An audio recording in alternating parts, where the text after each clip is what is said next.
Hello friends, welcome back. Today we are going to discuss the project management aspect in the operations. We need project management because if we understand the importance of the project management, that 1/4 of the world GDP, that is 10 trillion of 40 trillion, is generated from projects. This is a study done by Bureau of Economic Analysis, US Department of Commerce. Now, what another aspect of this study was, it says that more than 100 billion a year wasted onto the terminated project in the last decade.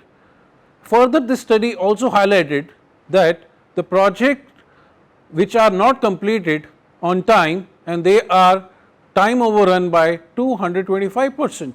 So, that means the projects are getting delayed and this is costing the economies such a large extent, but at the same time projects are most important contributor to the GDP.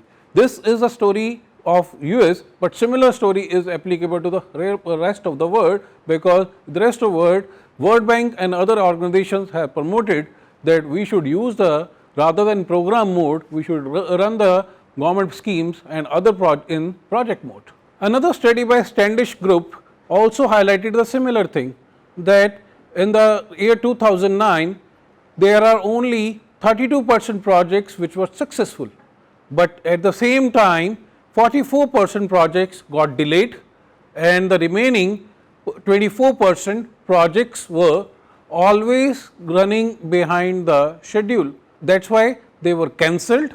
So, that is the whole problem which we are facing in the project management, that only 32% projects are successful and 68% projects are running behind the schedule or being cancelled. That means we need to focus on project management more effectively. So, what is project management?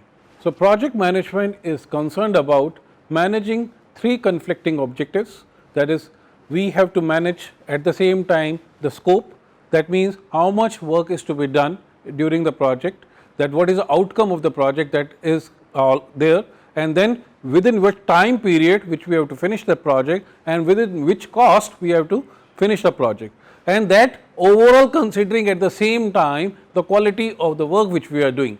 But at the same time these three are conflicting in the nature, because if you delay the project, that means time is get delayed, cost will increase. If you change the scope, cost will increase, as if you change the scope, the schedule will go delayed. So, that is where the challenge is, that we have to manage all three triple constraint at the same time, so that quality is also not suffered and project is being delivered on time and all outcomes are being achieved. So, as I said, operation management is concerned about the management science, that is quantitative aspect. So, we will be not considering the scope of the project. For the scope of the project, you may go to the, we have a techniques called work breakdown structure. So, that can be used.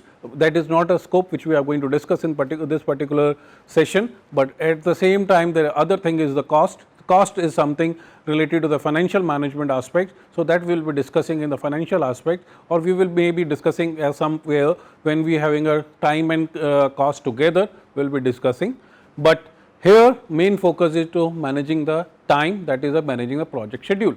So, how we are going to manage the project schedule? So, for managing the project schedule, we have two major techniques. One is called PERT, other is called CPM. The PERT is program evaluation and review technique, and CPM is called critical path method. Both are very powerful and quantitative techniques, but both of the techniques are concerned about managing the and estimating how much time is required to complete the project.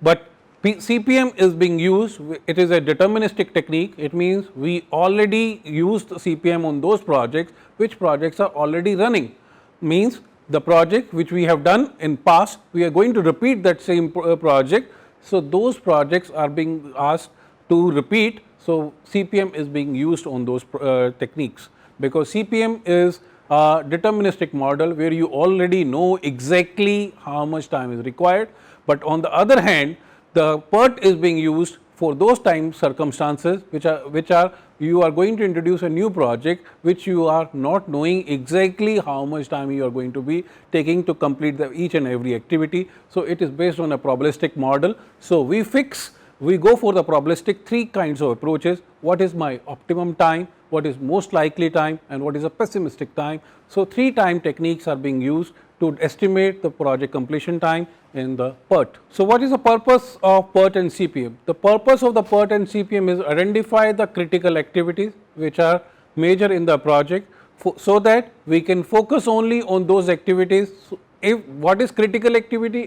Critical activity is that activity if any delay happen in that particular activity, that means the project is not going to complete on time, and project is also going to get delayed, because certain activities are there on which we can reduce we can say we can delay it by 1 a day or 2 days, or some kind of leeway is available.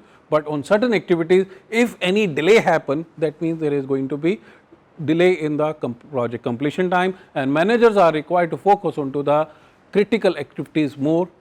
That is why we go for PERT and CPM. So, there are 6 steps involved in the completion of a project, PERT or CPM, to apply PERT and CPM.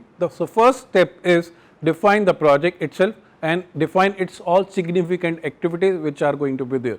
And the second step is build the relationship between the activities. That means let us say if we are going to go for a project, what are the 2 activities which are going to be linked with each other, that after completion of this activity then only other activity can start. Unless and until this activity is not finished, other activity is not going to start. That is the building the relationship. And third, plot all that relationship in a network diagram, so that we can see the relations, and after that we are going to put what is the time and cost which are involved in each and any activity, estimating that thing, and then we are going to determine the longest path which is available, that is called also critical path. So, we are going to determine that, and with the help of the network we can plan, schedule, monitor and control the project functioning. So, we are going to take a case study for this purpose to understand how PERT and CPM work.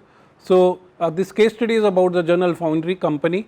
So, General Foundry company is a company which is involved into the project management, and they are producing various alloys and other things which are being there.